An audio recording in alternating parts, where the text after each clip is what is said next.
नमस्कार दोस्तों, स्वागत है आपका घुसकर पिग फार्म लखनऊ में। और आज का विषय है अफ्रीकन स्वाइन फीवर।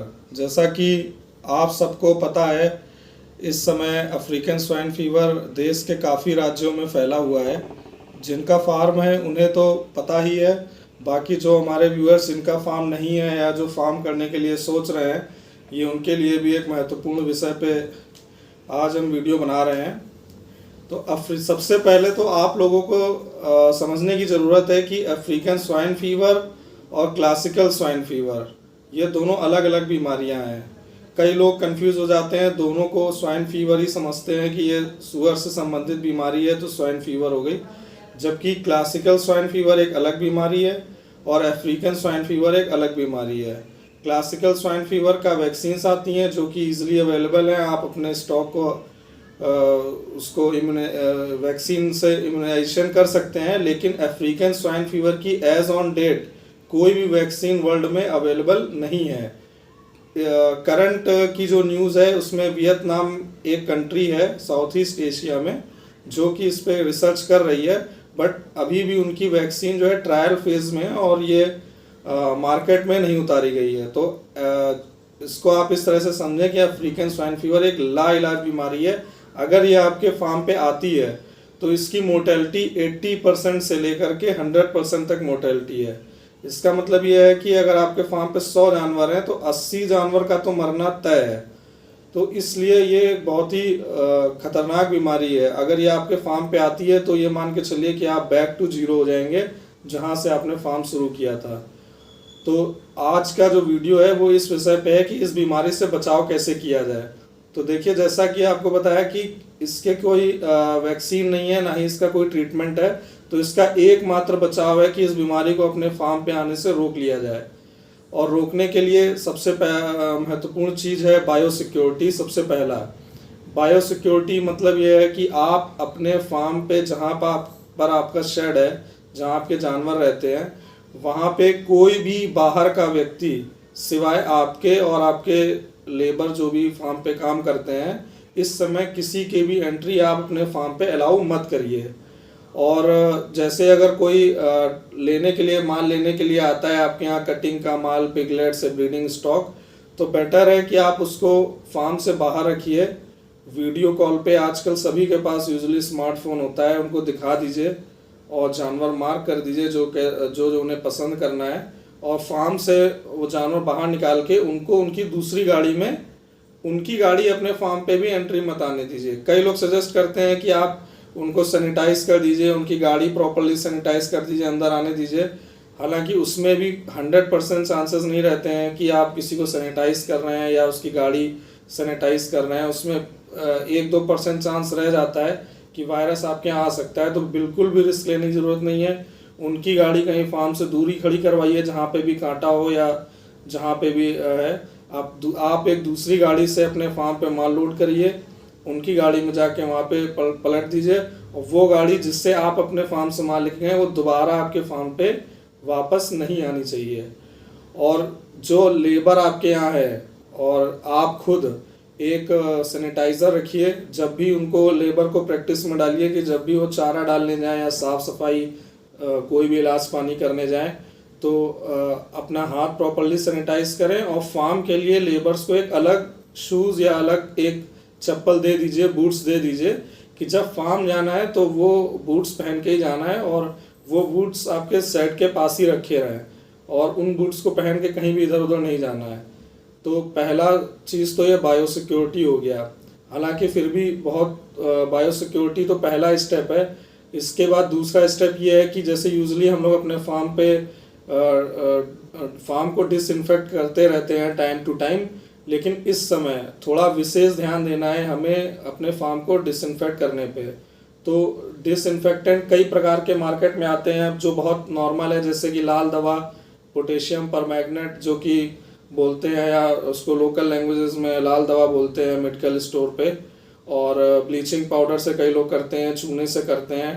तो इनसे आप करिए, इनसे अगर कर रहे हैं। बट इसके अलावा 3 ऐसे डिसइंफेक्टेंट हैं जो काफ़ी मतलब हेल्पफुल हैं अफ्रीकन स्वाइन फीवर के वायरस को किल करने में, उनको एलिमिनेट करने में।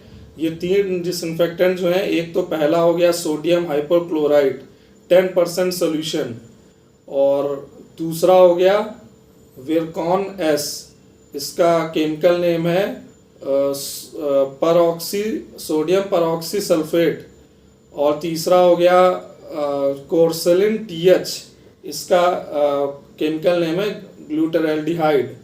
तो ये 3 डिसइंफेक्टेंट जो हैं वो काफ़ी इफ़ेक्टिव हैं सभी प्रकार के वायरस को, इंक्लूडिंग अफ्रीकन स्वाइन फीवर को किल करने में। तो ये 3 डिसइंफेक्टेंट से आपको हर बाई वीकली, मतलब 14 दिन पे या 10 दिन पे कर लीजिए, एक रूटीन बना लीजिए कि 10-10 दिन पे आपको इन डिसइंफेक्टेंट से अपने फार्म को स्प्रे करना है। कितना डोज रखनी है, कितने पानी में कितना मिलाना है, तो इसके लिए देखिए एक जो किसान भाइयों के पास यूजुअली एक स्प्रेयर टैंक होता है जिससे लोग खेतों में कीटनाशक वगैरह का छिड़काव करते हैं। आप एक वैसी 15 लीटर की टंकी आती है, उसको एक मार्केट से ख़रीद लीजिए।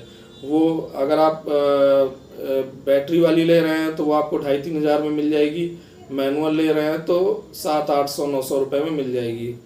तो 15 लीटर की टंकी लेनी है आपको। और सोडियम हाइपोक्लोराइट का सबसे पहले हम बताते हैं, ये आपको ऑनलाइन मिल जाएगा अमेज़ॉन या फ्लिपकार्ट पे 10% सोल्यूशन। तो 15 लीटर की टंकी में 1.5 लीटर सोडियम हाइपोक्लोराइट 10% सोल्यूशन मिलाना है, मतलब 15 लीटर में 13.5 लीटर आपका पानी रहेगा और 1.5 लीटर ये सोल्यूशन रहेगा, तो आपका 15 लीटर बन जाएगा। फिर इससे आपको अपने पूरे फार्म पे स्प्रे करना है, और जितना बड़ा आपके फार्म है उतनी टंकी लगेंगी। किसी का छोटा है तो हो सकता है आधी टंकी में हो जाए, किसी के यहाँ 4 टंकी भी कम पड़ जाए, वो एक अलग है, अपने अपने फार्म के एरिया के हिसाब से सभी। और इसको जानवरों पे सब पे स्प्रे कर सकते हैं, कोई ऐसा नहीं है कि इसको जानवर चाटेंगे तो, क्योंकि ये जो सोल्यूशन बनाया जाता है ये इस तरह इतना डाइल्यूट बनाया जाता है कि वायरस बैक्टीरियाज को किल करे और किसी लाइव स्टॉक पे इसका कोई बुरा प्रभाव ना पड़े। तो इसको आप निश्चिंत होकर जानवरों पे, जहाँ पे वो चारा खाते हैं और जहाँ पानी पीते हैं, पूरा फार्म को आपको स्प्रे करना है, एक एक कोना।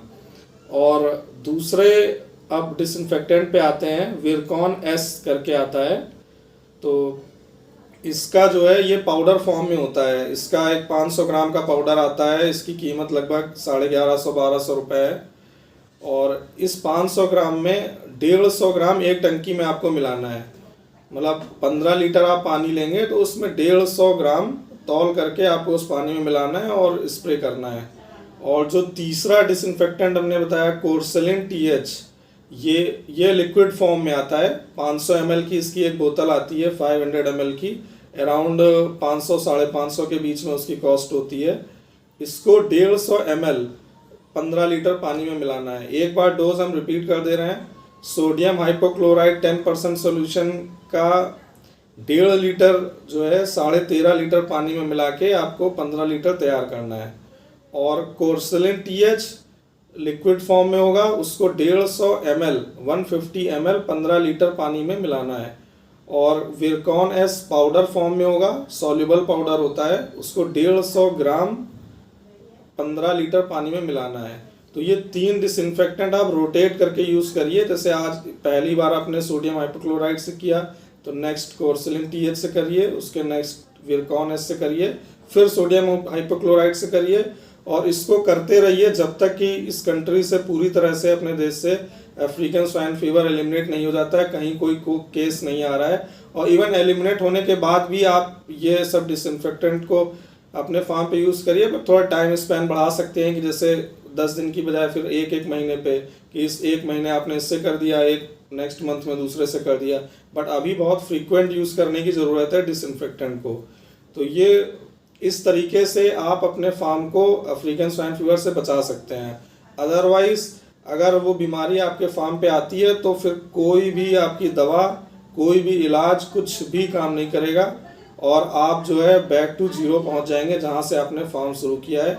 इसलिए इस पे बहुत ख़ास तरीके से ध्यान देना है।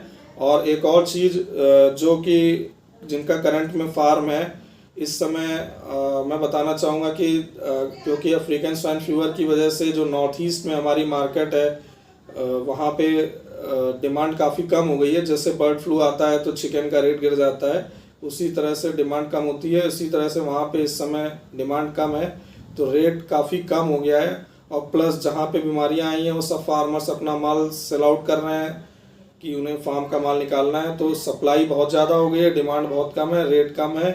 अगर आप होल्ड कर सकते हैं तो 1-2 महीने होल्ड करिए। ऐसी उम्मीद है कि 2-3 महीने के बाद, क्योंकि जब माल काफ़ी कम हो जाएगा तो रेट अच्छे होंगे, और विंटर्स में वैसे भी रेट बढ़ते हैं। तो अभी फ़िलहाल आप बेचने पे बहुत ज़्यादा फोकस ना करिए। अगर बहुत फाइनेंशियल क्राइसिस है तो एक अलग बात है, अदरवाइज़ आपका पूरा ध्यान होना चाहिए कि अभी हमें 2-3 महीने किस तरह से अपने फार्म पे बीमारी नहीं आने देनी है। अगर अफ्रीकन स्वाइन फीवर से रिलेटेड आपको कोई भी सवाल पूछना है तो आप नीचे कमेंट बॉक्स में डाल सकते हैं। कि जो ये 3 डिसइंफेक्टेंट के हमने नाम बताए हैं, तो इनका जहाँ मैं डिस्क्रिप्शन बॉक्स में इनका लिंक डाल रहा हूँ जहाँ से आप इन्हें परचेज़ कर सकते हैं। ये उनके लिए है जो किसान भाई बड़े शहरों में नहीं रहते, क्योंकि ये दवाइयाँ छोटे शहरों में हो सकता है मिलने में आपको मुश्किल हो, तो आप डायरेक्ट ऑनलाइन ऑर्डर कर सकते हैं। लिंक मैंने नीचे डिस्क्रिप्शन बॉक्स में शेयर कर दिया है। और दूसरी चीज़ ये कि हम अपना एक इंस्टाग्राम पेज भी हमने ओपन किया है घुसकर फार्म्स के नाम से, उसका भी लिंक मैं शेयर कर रहा हूँ। अगर आप चाहें तो यहाँ पे कमेंट की बजाय डायरेक्ट वहाँ पे डायरेक्ट मैसेज भी मुझे कर सकते हैं, और जिसका रिप्लाई आपको 1 से 2 दिन के अंदर मिल जाएगा। धन्यवाद दोस्तों।